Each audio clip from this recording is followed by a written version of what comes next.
Morning बच्चों, welcome to Pragati coaching centre.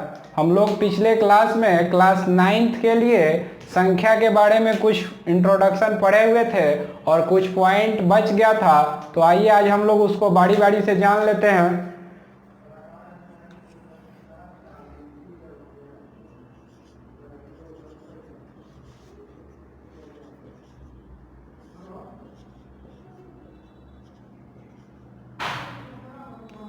लिखा हुआ है अभाज्य संख्या प्राइम नंबर।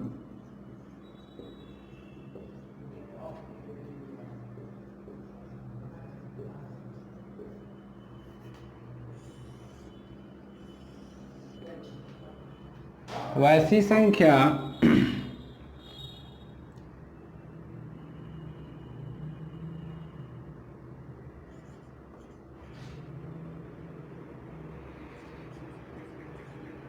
वैसी संख्या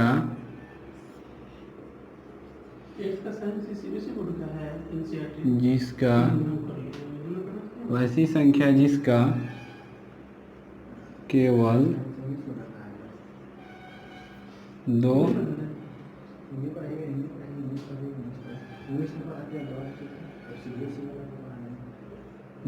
गुणनखंड हो उसे अभाज्य संख्या कहते हैं। क्या लिखा हुआ है बच्चों? वैसी संख्या जिसका केवल दो गुणनखंड हो उसे अभाज्य संख्या कहते हैं। वैसी संख्या जिसका केवल दो गुणनखंड हो उसे अभाज्य संख्या कहते हैं। जैसे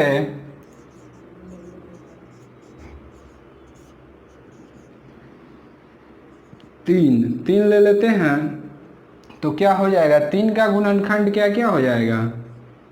3 का 1 गुने 3, ठीक है। 5 का गुणनखंड क्या हो जाएगा? 1 गुने 5, ठीक है बच्चों। अब 7 तो 1 इंटू 7, ठीक है बच्चों, ETC। तो हो जाएगा, हम लोग लिख सकते हैं 3, 5, 7 आइसोऑन। आइसोऑन का ये मतलब हुआ कि अनंत तक, इसका कोई अंत नहीं है। अभाज्य संख्या का कोई अंत नहीं है, ठीक है बाबू। फिर से समझा दे। लिखा हुआ है अभाज्य संख्या। अभाज्य संख्या को इंग्लिश में प्राइम नंबर बोलते हैं, ठीक है। वैसी संख्या जिसका केवल दो गुणनखंड हो, वैसी संख्या जिसका केवल दो गुणनखंड हो उसे हम अभाज्य संख्या कहते हैं। जैसे 3 का अगर गुणनखंड करते हैं हम लोग 3 का, तो क्या होगा? 3 1 जा 3, यानी 3 एकम 3 और फिर 1 से, तो ये 1 एकम 1, ठीक है। तो इसको 1 से नहीं करते हैं तो 3 गुने 1 लिखते हैं बाबू। तो 3 का गुणनखंड क्या हुआ? 1 3 हो गया और 1 1 हो गया, ठीक है। हम लोग तो डिफिनीशन परिभाषा में ही लिखे हैं कि वैसी संख्या जिसका केवल दो गुणनखंड हो उसे अभाज्य संख्या कहते हैं। तो आप लोग इसको समझ गए बाबू? तो इसको नोट कर लीजिए, फिर हम अगला पॉइंट बता रहे हैं। आप लोग जल्दी से इसको नोट कीजिए।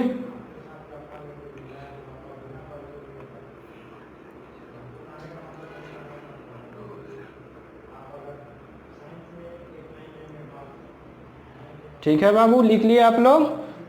चलिए आगे चलते हैं हम।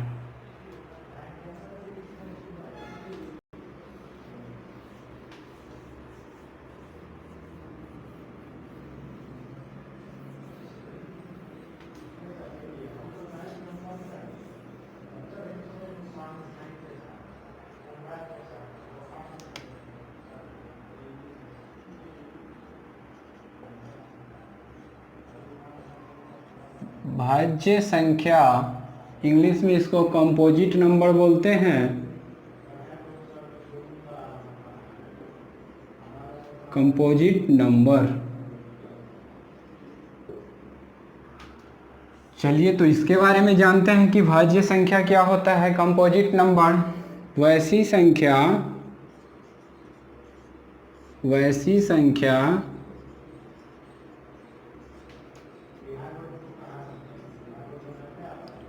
संख्या जिसका गुणनखंड 2 या 2 से अधिक हो। वैसी संख्या जिसका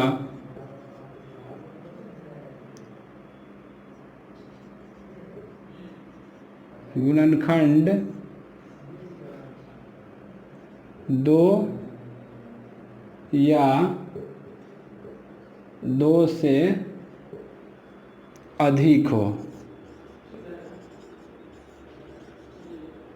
अधिक हो उसे भाज्य संख्या कहते हैं।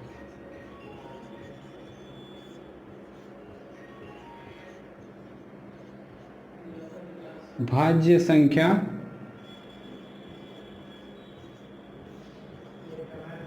कहते हैं। जैसे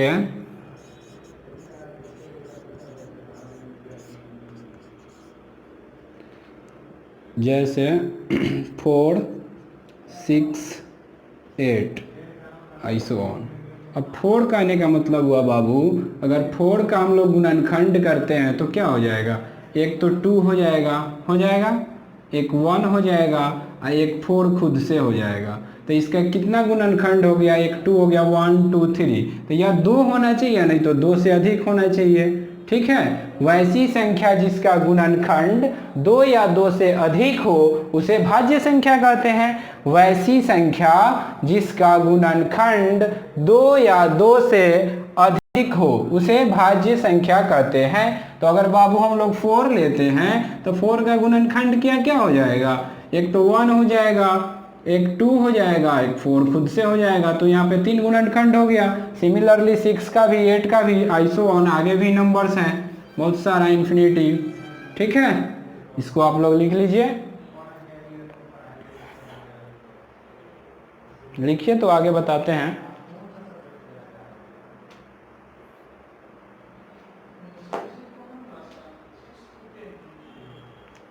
लिख लिए बाबू? चलिए आगे चलते हैं हम लोग। ये बेसिक है बाबू, क्लास 9th के लिए ये बेसिक है। नंबर जानेंगे हम लोग तब जा कर के आगे अच्छे से समझ पाएंगे, लर्न कर पाएंगे। ठीक है, इसके बाद होता है सह अभाज्य संख्या, को प्राइम नंबर। सह अभाज्य संख्या, सह अभाज्य संख्या क्या लिखा हुआ है बाबू? सह अभाज्य संख्या को प्राइम नंबर,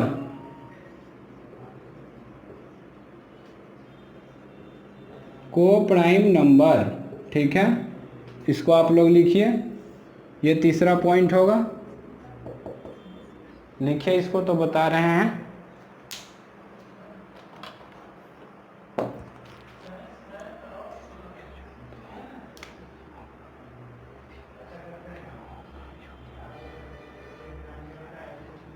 चलिए लिख लिया आप लोग, लिखा हुआ है सह अभाज्य संख्या को प्राइम नंबर वैसी दो संख्याओं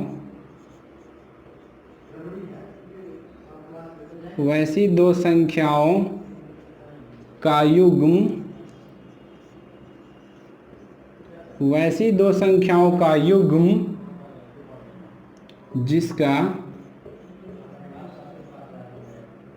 जिसका मौसा एक हो। क्या लिखे हुए हैं बाबू हम लोग? वैसी दो संख्याओं का युग्म जिसका मौसा एक हो। वैसी दो संख्याओं का युग्म जिसका मौसा एक हो उसे सह अभाज्य संख्या कहते हैं।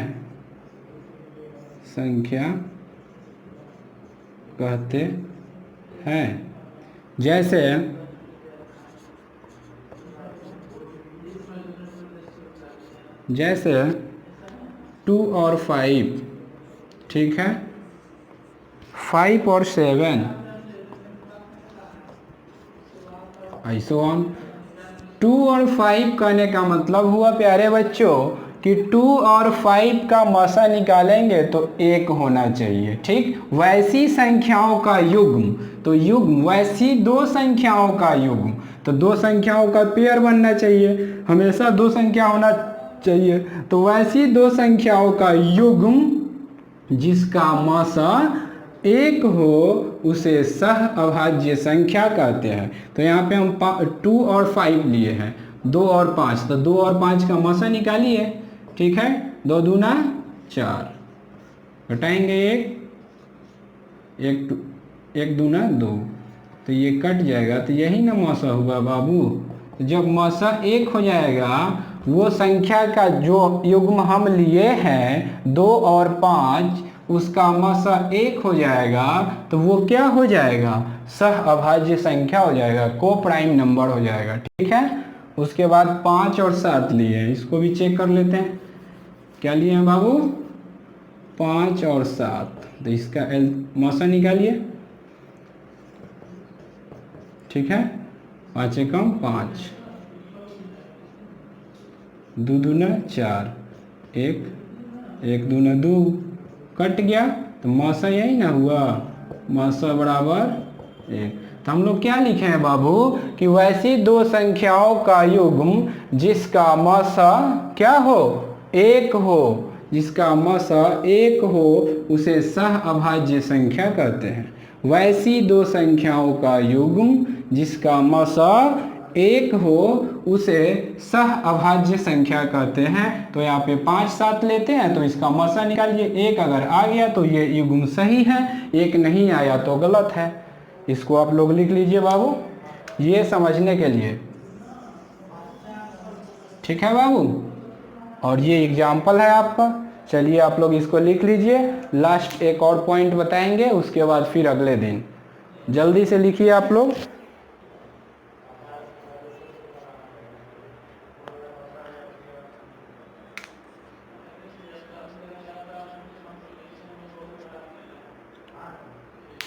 लिख लिए बाबू आप लोग, चलिए।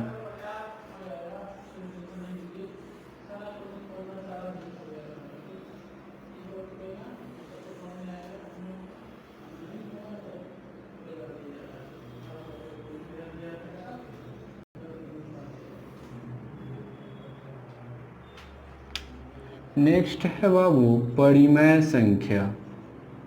क्या है, परिमेय संख्या।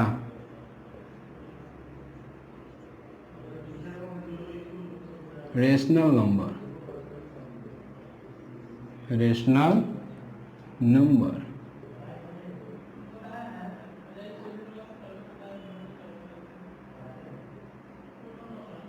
रेशनल नंबर मेन यहीं से पढ़ना है बाबू आप लोगों को, क्लास 9th के बच्चे को यहीं से पढ़ना है। लेकिन ये सब पढ़ने के लिए बेसिक फंडामेंटल बात की जानकारी आपको होना चाहिए। इससे पहले हम लोग जो भी बात पढ़े हैं वो बेसिक है, वो फंडामेंटल बात है।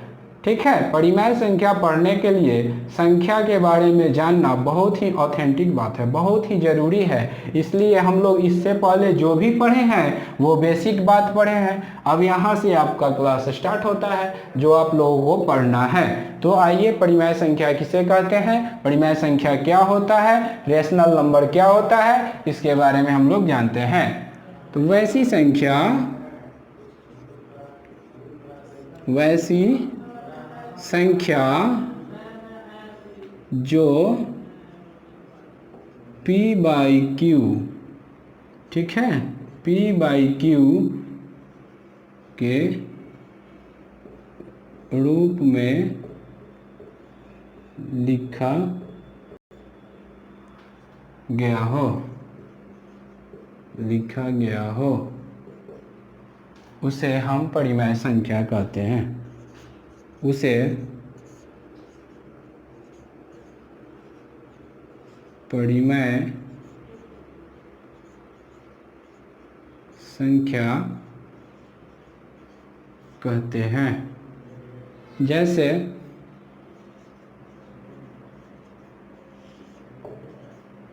1/2 1/3, 4/8, 3/5 ISO ऑन। ठीक है, क्या लिखा हुआ है बाबू, फिर से समझ लेते हैं। परिमेय संख्या रेशनल नंबर, ठीक है।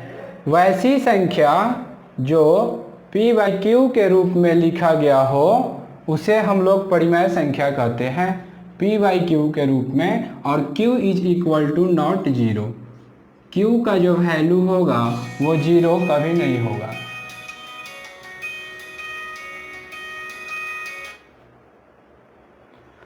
q का जो वैल्यू होगा बाबू वो 0 कभी नहीं होगा, क्योंकि q का वैल्यू 0 हो जाएगा तो डिनोमिनेटर में 0 हो जाएगा।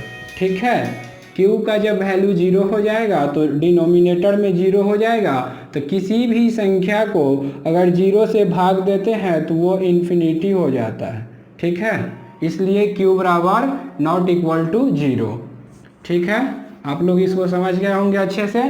तो आज इतना ही, फिर कल हम लोग नेक्स्ट क्लास में और पढ़ेंगे। Thank you. अगर वीडियो अच्छा लगे तो लाइक, सब्सक्राइब और शेयर कीजिएगा। ठीक है, थैंक यू।